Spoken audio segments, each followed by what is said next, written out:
at which point I sit. You can't ever sit there for 8 hours because you've got to take your stuff and, pack up, go to the toilet, and pack up Well, again. I've got a tip for you on that. Take electrolytes in your water, and it means you have to have less, fluid in your bladder. Does that mean you just don't drink as much, basically, rather than? You're refreshed by less actual fluid going into your bladder. Because Oh, it goes into your bloodstream better, it refreshes you better. right. So Electrolytes, what's an electrolyte? I mean, forgive my ignorance. I should know this, but just like little capsules that you just put it in your water. It fizzes up, effervescent, kind of like Barocca. It's the same type of thing as a Barocca, little tablet. You put it into your water, and it just like one glass of water refreshes you as no, much as but like four. I mean from a chemical Biological perspective. perspective. Yeah, exactly. Well, Um, there you go. Nathan knows what you're talking about. I mean, I didn't prep for a science webinar, to be honest, but So I think this is why my brother says eat a bag of crisps after you've done a marathon or something. Like get the salts back in your system, right? So yeah, yeah. I need to go. I actually need to take biology GCSE or something, because I literally know nothing at all. I need to just like have basic level of understanding of how human bodies work. Craziness. Anyway, welcome everybody to Brainfood Live on Air, bringing it to you every Friday, no fail. This is the third Brainfood Live this week. Would you believe it? It's been a triple header. I hope you've enjoyed the shows and actually not been too tired of seeing me on screen. I think I've been on screen every single day this week. You might just be a little bit bored of my voice by now.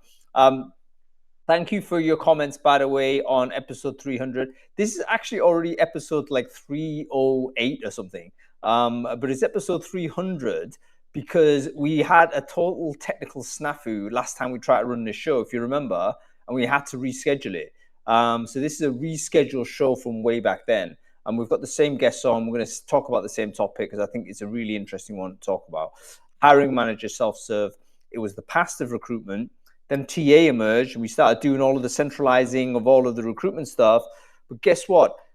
Is a technology, and particular artificial intelligence, going to help us redistribute that work back to the line? And should we do that? After all, it seems to me pretty obviously that it's the hiring manager that needs to care most about this. They're the ones that want to read the CVs. They're the ones that want to speak to the candidates. They're the ones that make the decision. Why are we in the way? That's the question we're going to try and tackle today. How does AI change the centralization, decentralization operating model of talent acquisition? So, folks, I'm glad to see you here. I just want to do a few sound checks, of course. I want to make sure everyone can hear and see me okay. Folks, if you're watching this on Crowdcast, let me know if the audio is fine. You should see myself in usual position. Adam, of course, in a public setting as usual. And I'm watching this on LinkedIn. Anyway, people should be watching this on LinkedIn. Adam is broadcasting it. I'm broadcasting it. Maybe a few other people are as well. If you're watching it in those places, let me know in the comments whether you can hear and see us okay. My audio sounds weird today, but I think it's just me. So hopefully that's going to be fine. It's all fine.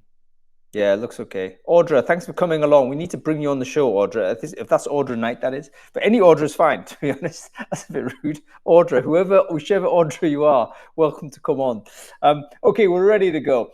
Folks, we always have to say thanks to our sponsors before we kick off. Sponsors make sure Brainfood Live keep the show and the conversations on the road. And this week's sponsor, one of our favorites, it is Ashby, of course, probably the most talked about, exciting sort of ATS on the market right now. They had their big conference yesterday. Anybody go to Ashby One, let me know how it all went. Whole suite of announcements coming out. I've yet to read their keynote and their product update, but I will do that because I think it's really interesting to see from a company like this what they're basically doing. So I want to share the link to their event.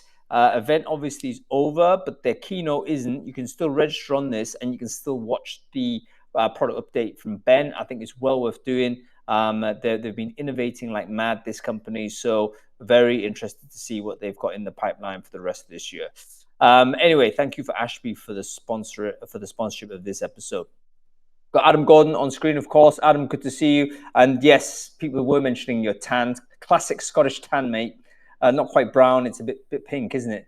But that's You how it always is. comment on that. I think you call me ruddy most of the time, but I have been abroad quite a few times recently. But yeah, I kind of takes quite a while before I actually look brown. It's mostly red. That's on brand though. That's a very it probably proves your Scottish bona fides. That you go ruddy first. Okay, let's do the review of the newsletter, Adam. Did you read it last week? And if so, what was interesting, man? Yeah, well, you mentioned Ashby, and so I wanted to talk about briefly George LaRoque's WorkTech VC report. He does one every quarter. This is for Q1 2025. There was 1.24 billion of deals across um, uh, nearly 60 investments, more than doubling the investments that were made in Q4 of 2024. A lot of them in early stage companies, a lot of them in AI first companies. The link to Ashby is that I know that Ashby is, as a more modern business, it's got far less technical debt than some of the established players that it's looking to displace within the talent acquisition teams.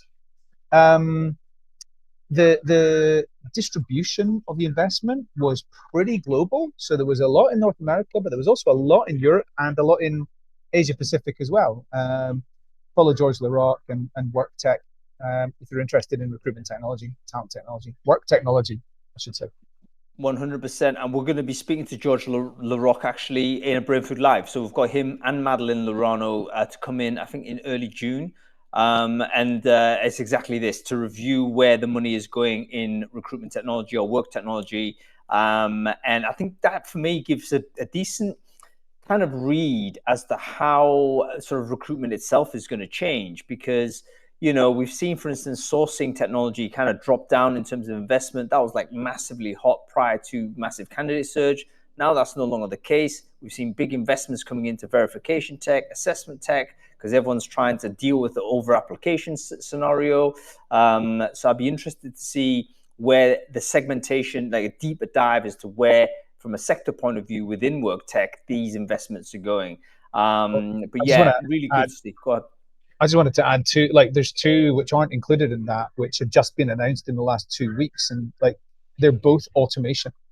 So one of them being Chronify, which announced 15 million, it's about $20 million of investment. Chronify like automates diary management, like interview scheduling, that type of thing. I mean, clearly the world is really taking on how do we not have, sorry if there's any talent coordinators in here, but that's probably, you need to start looking at using your skills for other things.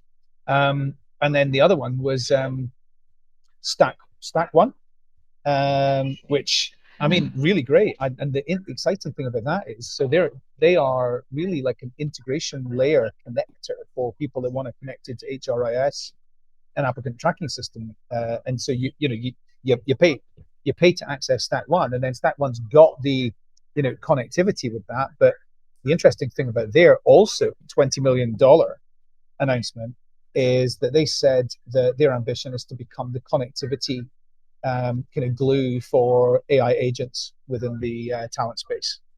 Yeah, both great businesses, and actually businesses with strong links to the UK as well. So it's good to see a little bit of a boost to the news here over here in the United Kingdom. So yeah, two great businesses. Do check them out. I think it tells me again, like we're looking at reading the runes as to where investment's going to go. A lot of the procedural stuff is going to get a lot smoother. There's no question about that. We're getting close to turnkey. Some of the stuff that previously took 2 or 3 people to kind of white glove across the process. So that's got to be positive news, I think. Okay, cool. By the way, the George LaRoque Brainfood Live is actually up and available to register. So let me just share the screen, sort of the crowdcast with you on that, and you can go ahead and register on this straight away. Copy link. Go ahead, Adam. What's the next thing that you want to talk about? Well, Martin Redstone's LinkedIn article about why large language models have no place in hiring decisions. I think he called it the confidence trap. My summary of his article is that large language models sound convincing, but they're not transparent. Their internal logic's chaotic.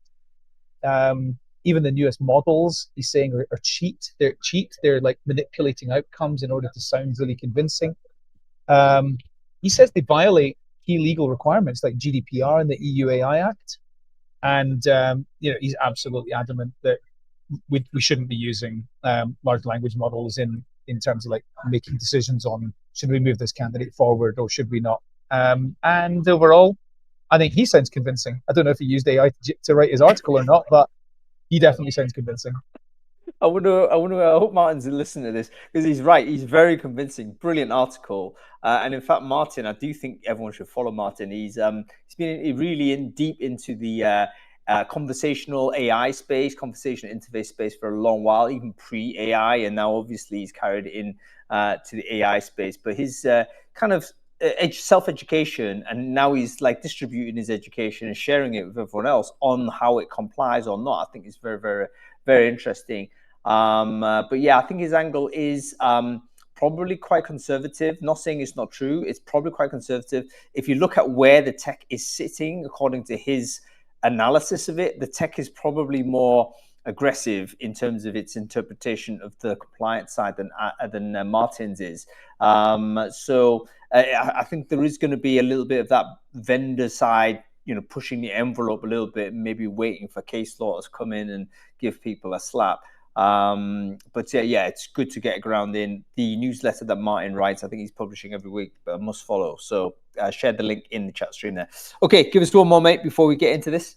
Well, the internet's dying, and we need to understand why it's dying and what that means for talent attraction. So for the first time ever, Google searches on Safari have dropped. And the article suggests that, I'm sorry, I don't actually know who it was that published this. I can't remember. I think it was shared by Stephen Rothberg. I can't remember who actually wrote it. And the suggestion is that internet searches have dropped because people are turning to AI tools like ChatGPT and Copilot and things like that.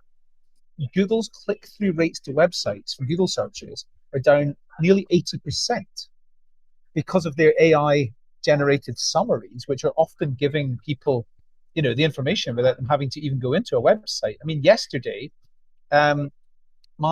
my daughter was doing like a kind of quiz thing for school. She's 8 years old. I gave her ChatGPT. My wife came in and said, "No, I'd give her Google. She knows how to use that better." I said, "Yeah, but I don't want her like having to go into different websites and things." She said, "No, honestly, the summaries at the top are going to be just exactly as good as ChatGPT will be." So anyway, it worked for her. The traffic's really hurting journalism. The traffic dropped.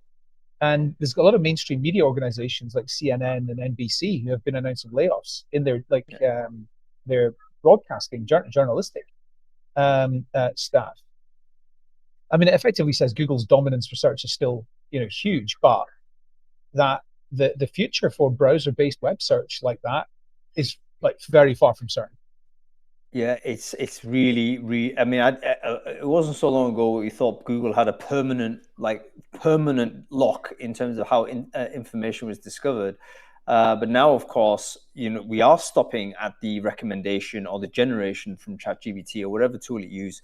And the key stat here was that Google's own Gemini summary was stopping people from then going to click onto the blue links.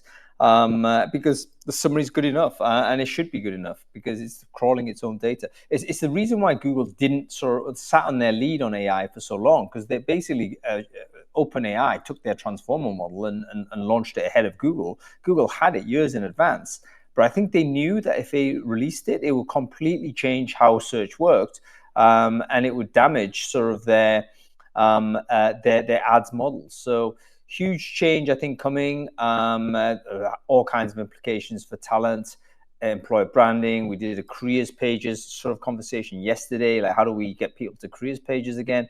Probably isn't going to be SEO on a sort of a search engine, right? So it's going to be very different. There's a really interesting element of evolution in this, right? Because when Google was first, there was I think it was called Disrupted or something like that. The original book about the start of Google, and there's Ken Auletta, I think, wrote it, and there's a really interesting area in there where the two guys, Larry and Sergey, are in the office of some big NBC, maybe CEO's office, some really famous media guy from the 80s and 70s, 80s, 90s in the US. And he was listening to what they're planning to do and looked at what they were doing. and he got absolutely mad. He jumped up, he slammed his fists on the table and shouted, "You're effing with the magic," right? And I wonder if the top bosses in Google are jumping on the table and they're shouting, "These LLMs are effing with the magic." There's and the more you read about Google as well, I mean, this is not to hammer on Google, but there's lots of stories to say they got a little bit lost in the money making side and they didn't deliver the better search experience, which I think we can all agree was true even prior to ChatGPT. And there was some evidence to say that they actually deliberately kind of throttled the right search results in order to have like longer linger time on ads and stuff, because obviously they were displaying ads on pages and they wanted to say to the advertisers, oh, we're getting 5 seconds of extra time, people looking at this page and looking at your ad, therefore they'll just give you like poorer search sort of outcomes and what have you. So anyway, big changes coming for those guys. They all these companies that we use so much, especially in recruiting, probably in every industry, but they all do a load of things that were like, they've totally lost the plot, they're doing stupid things now. We've all said it about LinkedIn, about like daft things that they've brought into the market.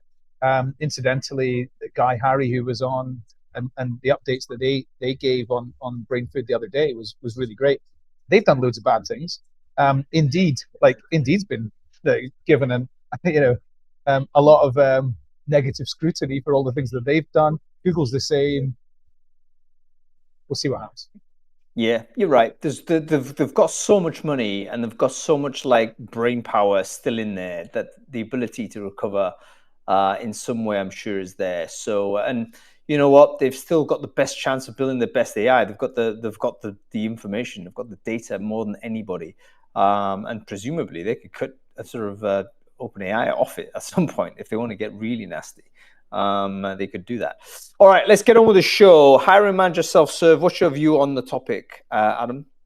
Well, I've done a lot of research on this. I've probably done between 2023 and now, I've probably done 30, 40 hours of focus groups on this exact subject around what are talent acquisition teams expecting to happen?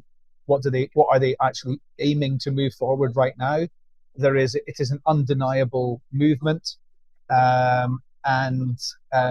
Yeah, I'm pretty deep into it, and there's going to be a very large number of tasks which recruiters have traditionally done, which are getting moved back onto the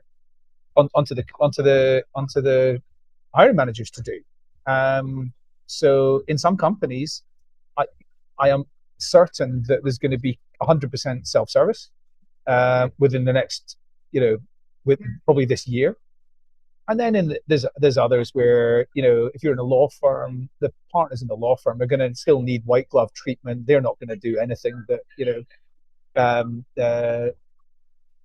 recruiters have traditionally done. So it's horses for courses, and I'm excited to learn from our experts.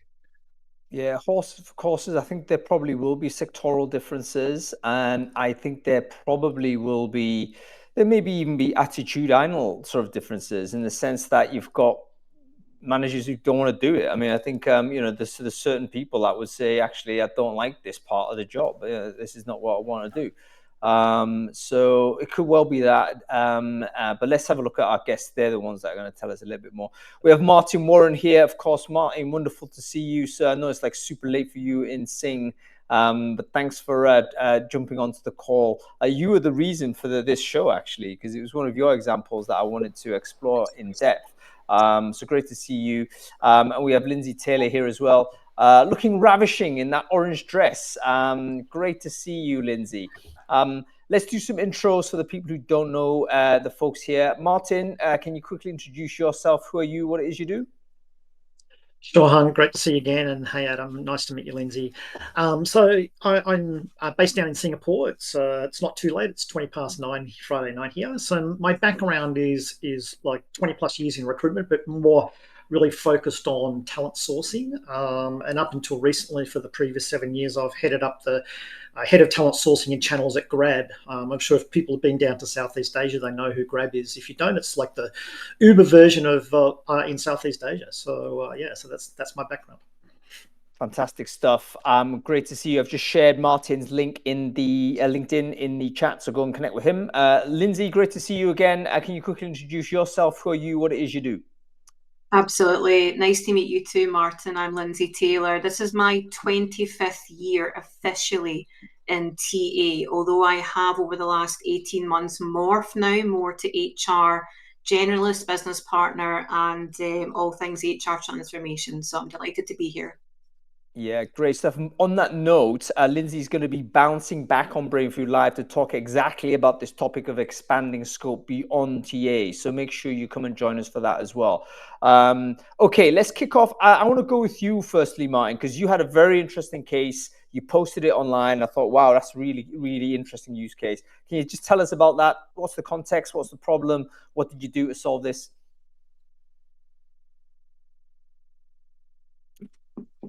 Martin, you're on mute, I'm afraid.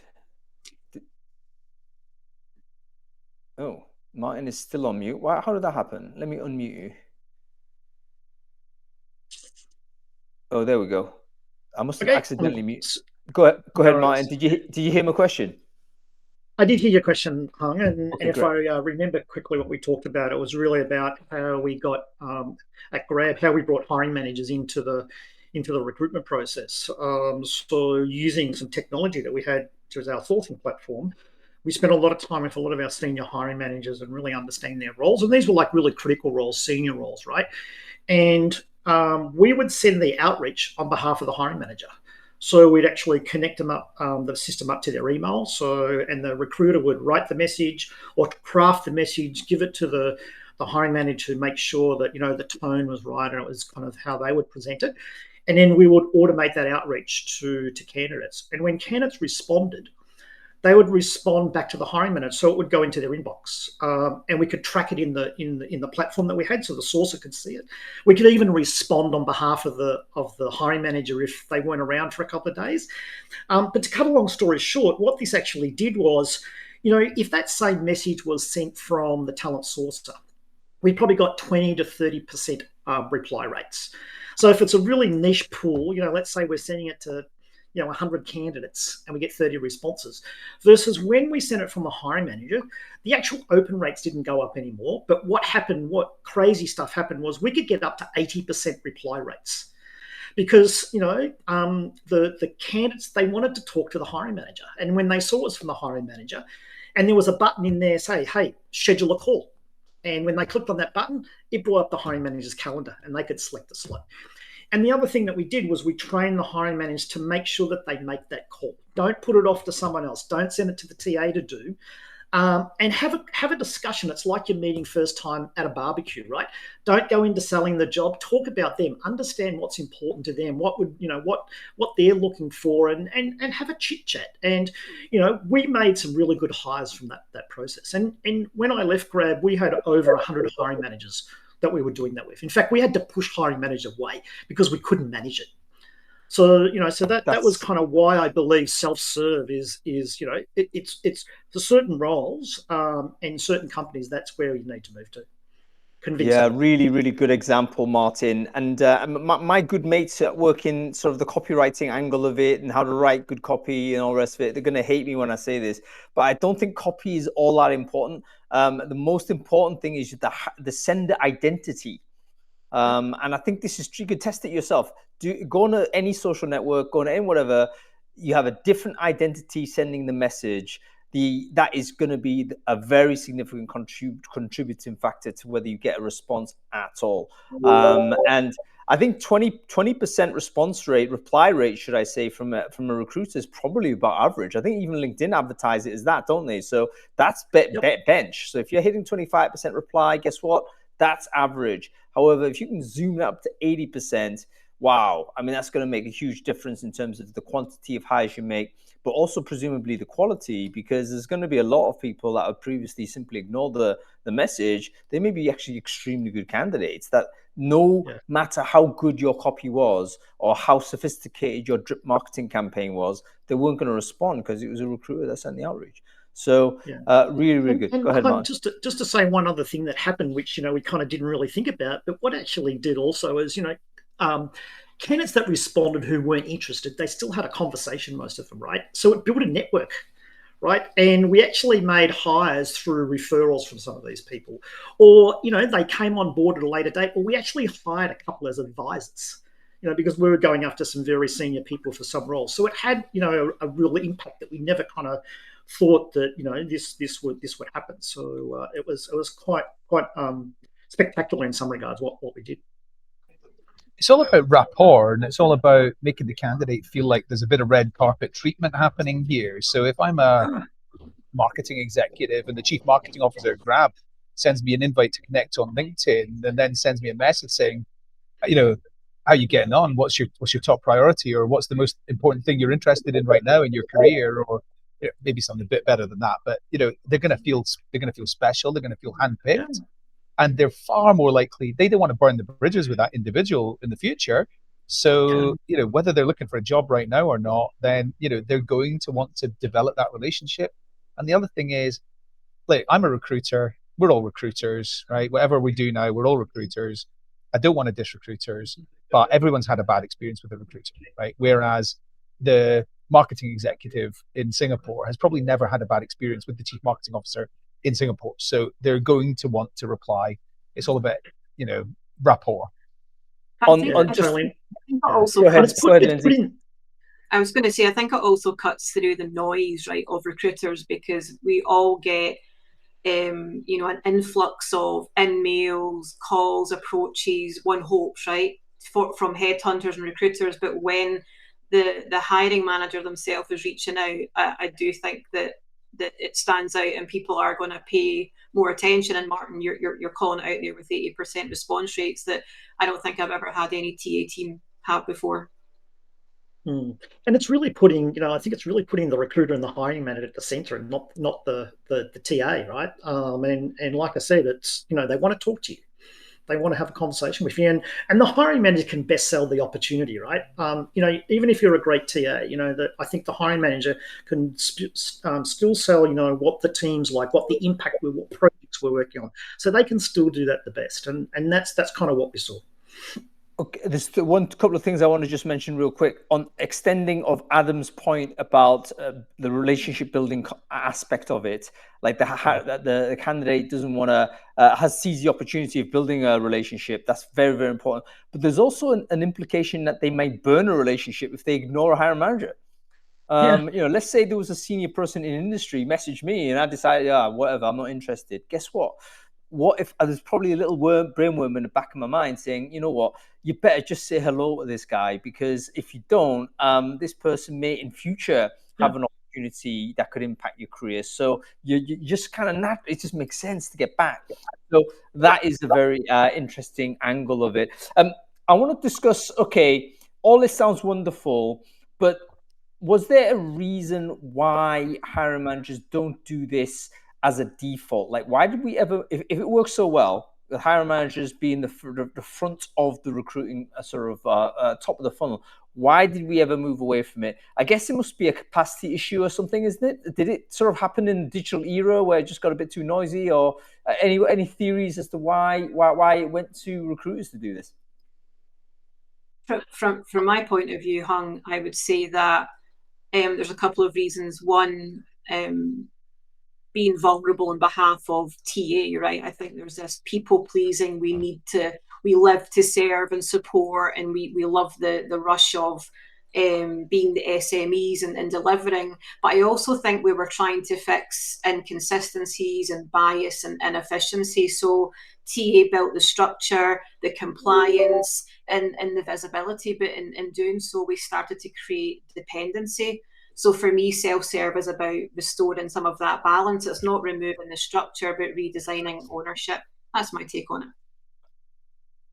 Yeah, interesting. Any thoughts, Adam? Go ahead. Yeah, I've got one more on this, and that is that honestly, they're not entirely sure what to say. They don't have the confidence to do this unless they've got a sales back, unless they're like the chief sales officer or something like that.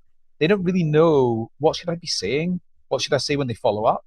And they feel a little bit uncomfortable. We in recruitment feel like, well, everybody knows how to use LinkedIn and they're on it all the time.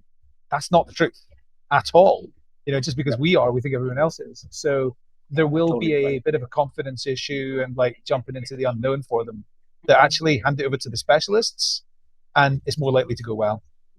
Yeah, totally correct. And of course, we're staring at recruitment stuff all the time. We've probably acquired a lot of expertise, but it seems to me we've discovered a truth about outreach, which is actually, we need to reapply our expertise elsewhere. Like if it is the case that we're not the right person or the right identity to do the outreach, we kind of should use someone else. Now, Martin, you mentioned that you actually like adopted the hiring manager identity, and it was still the recruiter doing the send out. There might be a few people saying, hang on, that's a bit, getting to the point where, are you misrepresenting stuff, or, is there a compliance issue in terms of who has access to email and stuff like this? Did you have that internal conversation at the time, Martin, or was it sort of something that people didn't think about? We did, and one of I remember a few hiring managers raised the issue around, hey, well, I'm going to connect this system up to my email. Can you see my emails? And we said no. All we can see is what's going out through the platform and what the responses are. We can't see anything else. So that was kind of, from a legal point of view, we didn't have any things that were raised. So that's all that we came up against. So on the reply on, so really, the reply on behalf bit, it still came from the hiring manager's email address, but it was actually, it could be in certain circumstances, depending on what was agreed with the hiring manager, the source was actually typed in the message. Mm-hmm. So, yeah. I mean, I remember in Candidate ID, we used to help in the first maybe 4 years of Candidate ID, we would do a lot of services in that area, and we would actually create campaigns and distribute the campaigns and do a lot of the marketing management for our customers. And we would always recommend that these nurture campaigns would go out from somebody who was like the head of the different business function that they were trying to nurture that talent pool for. Yeah, I think the optimizer recruiter in me tells me that's totally fine. But then there's a small brainworm to say, hang on, we want to be authentic, want to be this, and this. So anyway, guys, I've just put a poll up on the Brainfood, on the Crowdcast. The poll is simply reply on behalf of the hiring manager. Is that a good or bad thing? What is your view? Would you do it, basically, if you knew it was actually more effective? Can you just pop a vote in there? Is it a good or bad thing? Essentially, recruiter types from the hiring manager email or proxy thereof. Let's have your votes on that and let me know what you think. Okay, cool. What does this all mean for recruiters, Lindsay? It seems like, hang on, I'm getting like a hiring manager's doing the outreach and then they're doing the engagement. Presumably, I can deploy some sort of screening tool or pre-screening thing that can help to do that first stage interview. And, then it's just straight into where's the recruiter role? Is it really going to disappear in this way? If so, okay, let's deal with that. Is that a good or bad thing? And secondly, where else would a recruiter apply their time if they do manage to execute this plan of delegating hard to the hiring manager? So for me, it's about, and I know we've worked hard for a long time for the relationship between TA and the hiring manager to be a partnership. And I know we've talked for many years about being more consultative, but this really gives us the chance to do that. So TA becomes less of a service desk. Recruiters become more like a coach or a talent consultant. For me, I see us moving from gatekeeping to enabling, to shaping strategy, advising on market conditions, and stepping in where the risk is high or maybe the hire is complex. And I think for me, then that ultimately positions talent acquisition to be a lot more strategic. I know, as again, we've talked about this for 10, 15 years, and I'm tired of talking about TA needing to be more strategic, but we do now have the opportunity to shift from doing to advising, from task execution to talent intelligence. TA own the systems, we own the standards, and we own that brand, but we enable the managers to operate confidently within that framework. So for me, it's a value shift and not a volume one. Yeah, really good thoughts. How about your thoughts on this, Martin? I think you popped out now and you're working as a consultant on this. So how have you developed your theories as to what the relationship between hiring managers and TAs will be going forward with your recent experience and also your research after you've left there, Grab?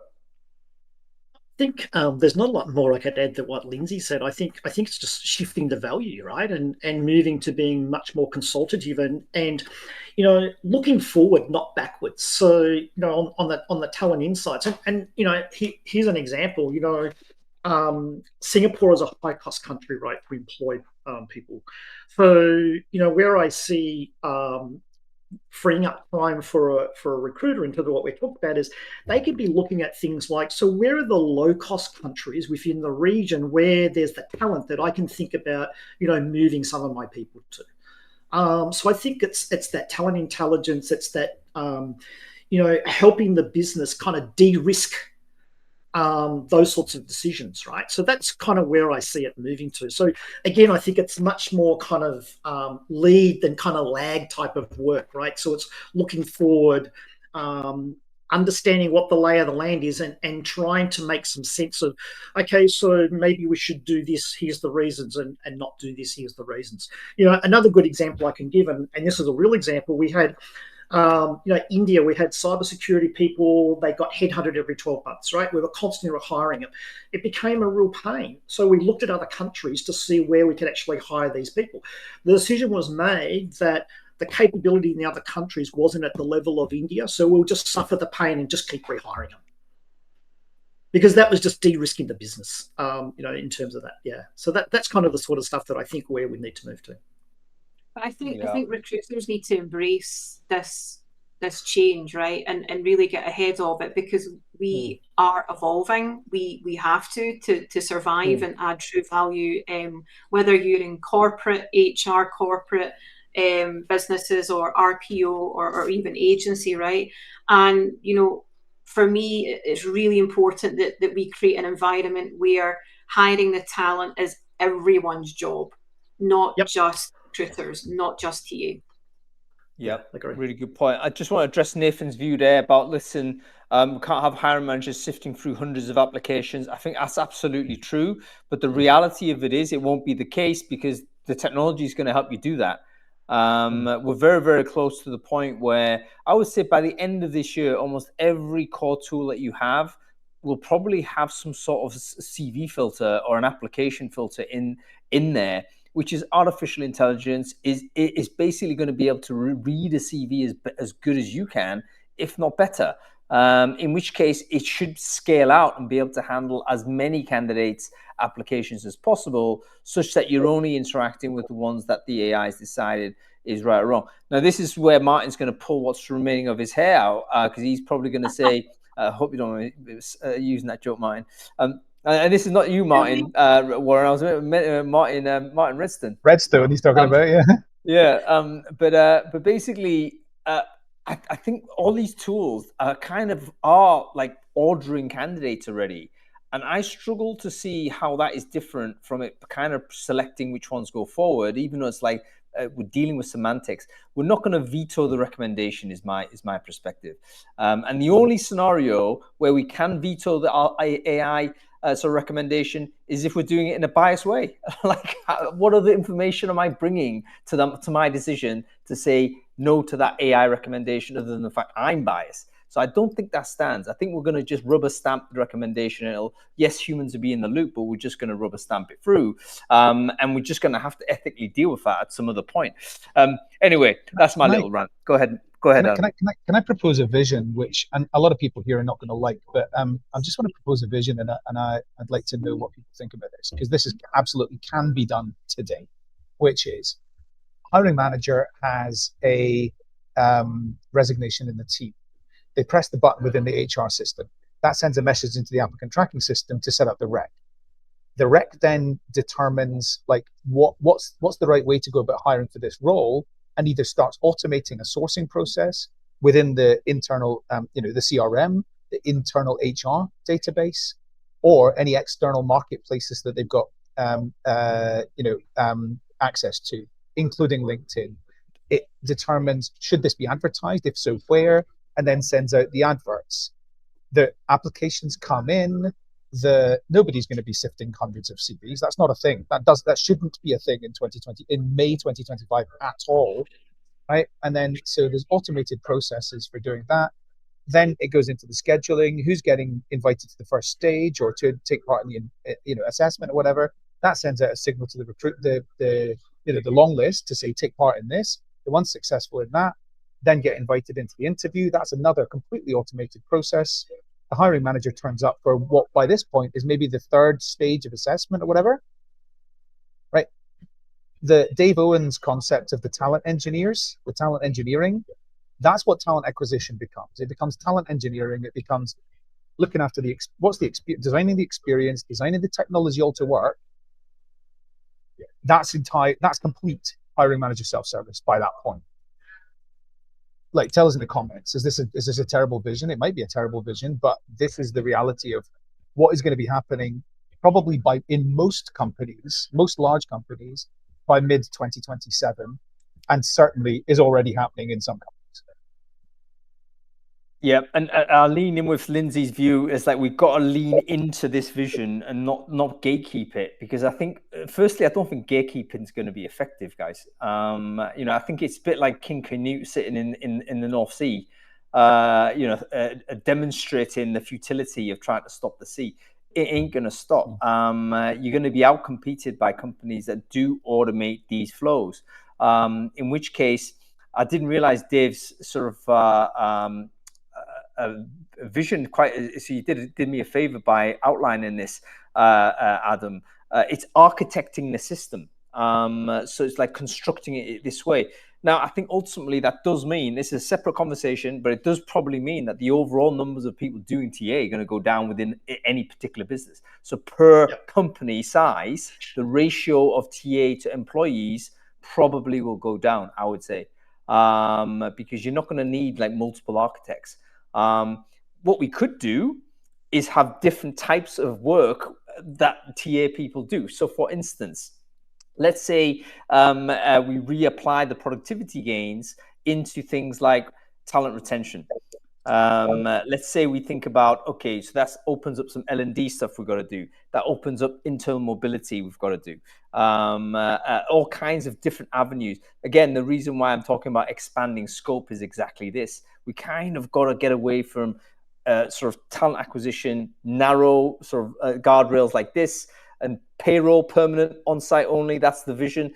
Actually, no, we've got to go much broader, and we've got to think about, okay, can I help a person, the right people into the business? Can I keep them in the company? Can I make sure even if they leave the company, they're still in the community somehow, so that sort of we as a brand, we as a business, still can leverage sort of talent that exists outside of the payroll.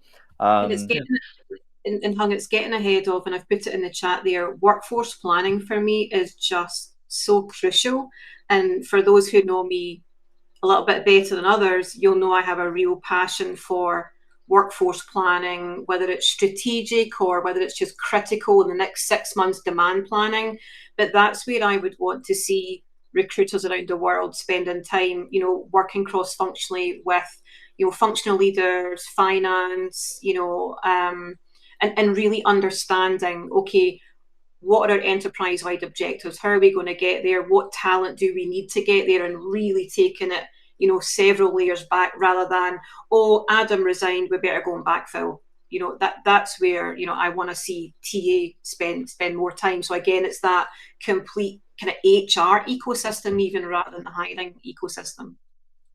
I just want to respond, because not everybody is on Crowdcast where some of the chat is here. Some people are on LinkedIn, and Maurie's made a very good point. She's said, of course, we need to stop talking about recruiting as if there's only one model, because what I just said was effectively as if there's only one model. So it was a slightly lazy generalization, and absolutely for exec level hiring, for in-demand talent hiring, I'm not going to do that complete self-serve model for hiring AI scientists or something like that. It's going to be, a very much more of a red carpet kind of approach. So Maury was absolutely right to call me out on that. Yeah, let's talk about that, because where does self-serve immediately make sense with the technology that we have? Martin, you've already talked about where there was very hard to hire elite talent where maybe the response rate was low. Let's have a think about other places where we could immediately make sense. So panelists, have a think about this. But before you say anything, let me just address the audience real quick, because I just noticed the time. We're flying through this conversation. Folks, Brainfood Live has to come off air in about 20 minutes. We have to make sure, of course, that the conversation doesn't stop. We never want to be a bottleneck in this having started this chat. So if you care about this topic, hiring manager self-serve, what does the future look like, and our relationship with hiring managers, what you want to do is make sure you speak to all the folks that are interested in it also. And the way to do that is simply grab your LinkedIn URL, stick it in the chat. If you're watching this on any of the LinkedIns, make sure you just put your LinkedIn in the comment thread. And then that's a big signal to everyone else to say, you know what, I want to connect with people that care about this topic. Go ahead and do that. Connect with everyone you see. Worst case scenario, you leave with 10, 20 friends that care about this topic. Go ahead, have an offsite, have a chat offline, should I say, on this topic. And you've got a ready to go network to do that. Okay, so where else does hiring manager self-serve like immediately become obvious? We know about elite talent, it's hard to hire, the hard to hire skills. Where else does it make sense? Go Adam. Go. So I was just going to say, I think one area where we probably should explore this, and that's internal mobility. There's systems that we have now that potentially can do this for us, but it opens up another I think issue, and that is, do we want to, or how do we kind of internally kind of engage people in other teams, right? Because we don't want to be seen as talent poaching, and then again, we don't want talent hoarding, right? So I think internal mobility is one area where we really need to think about this, and I think hiring manager self-serve is one area, because what I've seen with a lot of people get internal roles not by going and looking at the job board, the jobs posted on the internal job board. They get it through their internal networks, either going and talking to the recruiter that hired them or talking to hiring managers that they know and things like that. So I think that's one area where I think we really should look at. Well, hang on, Martin. Wouldn't that exacerbate the problem though? Because I would feel that, okay, if you just let hiring managers loose internally, they might just be like cannibalistically cracking through everything. It'll be like, it has to happen. It's mandatory that happens. If it doesn't happen, then the person's going to go somewhere else. You've got to encourage every internal opportunity. TA should do that. I mean, there should be a centralized function in some way, rather than just unleash the hiring managers in a completely decentralized way. So, Hung, I agree with you. So there's got to be a framework in place, and there's got to be certain guidelines, right? Because you don't want a free-for-all, right? But also, I think it's got to be, it's like, it's got to be embedded into the hiring managers, right? You should be talking to your people, what's your next move and things like that. But I also think as a program, it can be run through a central center of excellence, and I think you can control some of that stuff and monitor it. But look, you're always going to get the rogue player, right? So, but I just think it's a huge opportunity that we need to really look at and consider. All right, I'm pro internal mobility, but I'm not convinced about letting them loose. Go ahead, Lindsay, your thoughts. I'm not maybe there yet. I can see where Martin's going though. For me, I would say getting the hiring managers to self-serve more on like creating the job description. So whether it's using guided tools or AI prompts so that it aligns with the job architecture, accessing salary benchmarks or to sort of pre-approved compensation ranges to really make faster market aligned offers. Why are we so precious, especially in the HR function, at keeping some of that data away? And when I speak to leaders, in any company I've worked with, especially with Brooks Automation, they want to be trusted. They want to, be leaders. They want to be managers. They could be reviewing talent pipelines. They could be, guess what, scheduling interviews with automated calendar tools. They could be using structured interview guides, again, aligned to those corporate competencies, values, behaviors, providing feedback and kind of making those hiring decisions. And for me, another one, self-serve on TA data. I don't know how many times we have to create a report or export a report and put it into an Excel document for a hiring manager to say they know what's going on with their recruitment. Well, give them that self-service, and that's what we've certainly been doing here in other companies I've worked with. give them the pipeline health, give them the time to hire. But again, it's not for every hiring manager. You mentioned it, Martin, and Adam, you've mentioned it. We need to make sure that the hiring managers have that confidence. And I would say anyone looking to do this, start small in the company before doing a full kind of global switch on and, hey, go for it, people. Totally. Adam's disagreeing, I can tell. Well, the only thing about that is I think, and I've actually posted in the comments, I think it needs to be an institutional decision to do it, because if you only do it, if like only a couple of hiring managers are empowered to do it, like the ones who haven't been part of the program, they're going to be like, what the hell? No, see, I'm not saying that. I'm saying it would be very much an institutional decision, but you start small with a proof of concept, not a pilot, a proof of concept. And in I think, tech or something like that. Yeah, exactly. So for me, this has to be something that everyone buys into, and then we chunk it and say, okay, we're going to run here with engineering, or we're going to go here in this country, or these hiring managers, and then let it go viral internally. But Martin could probably talk more to this, how he's been able to bring it to life. I would actually want to go there next, that Martin, because there might be some people listening here and think, you know what, I fancy giving this a go, because we're not having a sort of any success in current mode. We're going to try and get the hiring manager to do this. Tell us a little bit about how you implemented this in Grab. Like, how did you pitch it? How did you win the argument? Was there any objections? What was all that about, man? So, just to clarify, we actually never implemented it. There was some very, very initial conversation, but that's as far as it got. So, and for the reasons that, like you guys are raising, but I still think it's something that, we need to seriously think about. We never actually. I meant about the outreach for the candidates, hiring manager outreach. Oh, sorry. I thought you were talking about internal mobility. Sorry, I misunderstood. So for candidate outreach. So how did we pitch this? It was really because we had a lot of demand from hiring managers. They were under a lot of pressure, right? And we needed to come up with some different ways to speed up the process, right? And this was all from our outbound sourcing. We weren't having any issues in terms of finding candidates or finding, the quality or the quantity of candidates. It was about fast response. That's really what it came down to. So this was multiplied by volume across, volume or numbers of roles across different locations. So I went to one of the head of engineering leaders, and I put this to him, and he was very much. He was a real talent magnet. He used to drive his engineers, his -1s and -2s around recruitment. So he took it on and ran with it. So that's kind of really how it came about, and it just snowballed from there. So it was really that there was a demand, to move the process faster, and that's what we ended up doing. Put the hiring manager, at the centre of it to really drive that engagement, that speed. Yeah, so maybe that's one of the things that you can look at if you're watching this. Have a look at some of the areas of recruiting that is sticky. It's a bit hard. The pressure is, if it's not already there, it will happen because of the pace of hiring is too slow. It could well be, hey, let's switch out the identity of the outreacher. Let's see whether we can get some action going. Good stuff. Okay, so apart from that, is there any other sort of places where you think it might be useful? I guess I'm trying to think. So this is a sign of time. So I'm hesitant to even say.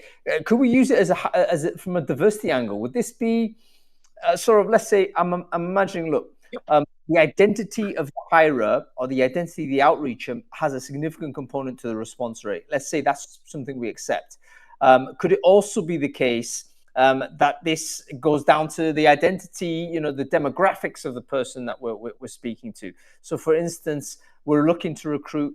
We're a very male-dominated organization. Let's say we're getting very poor response rates from the female candidates we're reaching out to. But actually, we've got a hiring manager that is female. That's a great avatar. It's a great identity. We could replicate it that way. And obviously, you can sub in your identity of choice there. Thoughts on this? I've got a bit of insight on that. I posted in the chat. It's a little bit of ancient history, but between 2009 and 2015-16. I ran a company called Social Media Search, and we did a lot of done-for-you social media services for talent acquisition. We used to take over the LinkedIn profiles for hiring managers very regularly and go and get them connected with like every clinical project manager in their country or whatever it might be to build up talent pools. we always recommended, I mean, this is just shameless marketing, but it's the truth, right? It's just performance optimization. Every time we did it with a female hiring manager, we got more people connecting, more people responding than with a male. So from the perspective of pure performance, that works best in my experience, which is maybe a little bit ancient history now. Ancient history, but I think it just there is a technique, right? I mean, there are certain patterns. I mean, we're using gender as an example here, but I'm sure it translates in other places as well. We do respond a little bit better, I think, to people that are just a little bit more like us. That's like standard sort of like consensus in DE&I sort of stuff, isn't it? Like we know on advertising, let's forget about sourcing for the time being. On advertising, we think it is completely obvious and normal to say, if we have a person of certain identity on an advert, that's going to encourage other people of the same share that identity to apply. Like we assume that's totally true and actually right and no problem. So why doesn't the same thing apply on outreach? I think it probably does, right? Well, so we shouldn't be that shy about saying it. Yes, but females are considered less threatening than males in general in terms of like online one-to-one sort of the social media approach. Yep, I think that's fair as well. I would another example that we had down here in Southeast Asia was, the hiring manager could be based in Singapore, but we're hiring in the role in Vietnam, right? What we found is if the outreach came from a senior person in Vietnam versus Singapore, then that drove some better replies as well. So, because some, they want to kind of connect to people that they kind of in their own country or speak their own language and things like that. So we saw a little bit of that as well. I think for underrepresented talent in particular, that direct outreach, I'm going to say, can make a huge difference, to your point, Hung, when people see people just like them. And I would say that the caveat is that the message still has to be inclusive. We can't just hand hiring managers the keys without, I guess, giving them some guidance on tone, language, or potential bias. But Adam, 100%, when females reach out, you tend to find it less threatening for sure. But I would say that, again, where TA plays a critical role here is going back to equipping our managers with those inclusive outreach templates, no matter who sends it. Yeah, and that's where we sort of from a compliance point of view, best practice point of view, etc. That's an evolving sort of space for recruiters to be in charge of, really, because I'm sure the hiring managers, let's say we do give them this type of responsibility, I'm sure they'll be looking for some guidance on how it works. They wouldn't see that necessarily as a constraint. They see as, okay, I'm not comfortable without the guidance actually to do this type of outreach. So, okay, give us one more sort of quickly to that. Yeah, go ahead. Quickly to that. I've got a hard stop in 1 minute. I just wanted to quickly leave one last like nugget for people, which, if I can, which is like look into, if you want to automate a lot of this stuff around like outreach and building engagement with people on social media and things like that, and you want to make it it's not even self-service, just a complete done for you thing. Look into RevOps technologies, because on the mainstream sales and marketing side, they have done so much. They have created so much innovation recently. If you want to take one tool, for example, go and look at Clay and what that is capable of, CLAY, in terms of like automating communications and automating engagement between, right? In this case, in the main use case is for sales purposes. You stick hiring managers into the middle of that and use it for that. And by the way, sales and marketing tools are much cheaper than recruiting tools. So you might find that it's pretty good value opportunities in there. Didn't Clay just raise something at like $1 billion value? They are a unicorn, really. They're so heavily used by anybody in sales. They've just instantly become dominant. So Catherine, thank you for your comment there. I totally appreciate what you're saying. And by the way, I think the ethical side of it is very, very significant. Ethical catfishing, that's a debate we need to have. Let's have a look at the poll here. I think the poll will probably validate. We didn't get many people voting for it. However, 62% said replying on behalf of the hiring manager as the hiring manager was no bueno. So this is obviously a debate we need to have internally within the community to say, look, where are we sitting with this? Where do we all fit? Okay, cool. Listen, we are coming to the end of this show. So I've got to say thank you to our guests, Martin, Warren. Wonderful to see you. I know it's super late in Singapore, so thanks for sticking around. Hope you have a very good night and a good weekend. Lindsay, great to see you. Sorry about getting the color scheme wrong on the dress. It is obviously coral. What the heck is the matter with me? Have a very good weekend, Lindsay. I hopefully see you soon. And folks, great to see you. Thanks for joining Brainfood Live on Air. Hope you've enjoyed it. We're back next week, of course, every Friday, no fail. Next week is going to be a super interesting show. We're going to be talking about Chief of Staff. What is a Chief of Staff? What is this role? Who can do it? Can TA do it? So we've got a bunch of people, actually really interesting. We've got Ben Craig, for Chief of Staff at Miro, is joining us. I've got Teddy Owen. I think he worked as Chief of Staff at Square or something. So a lot of people who've got prior experience of working for this, really, I won't say strange role, but I think it's a misunderstood role. And yeah, how does it relate to TA and HR? And is it a potential pathway for some of us in the industry? Make sure you join us for that. We're on Friday, 2 p.m. Okay, folks, that's about it. You have a good weekend. I'll see you next week.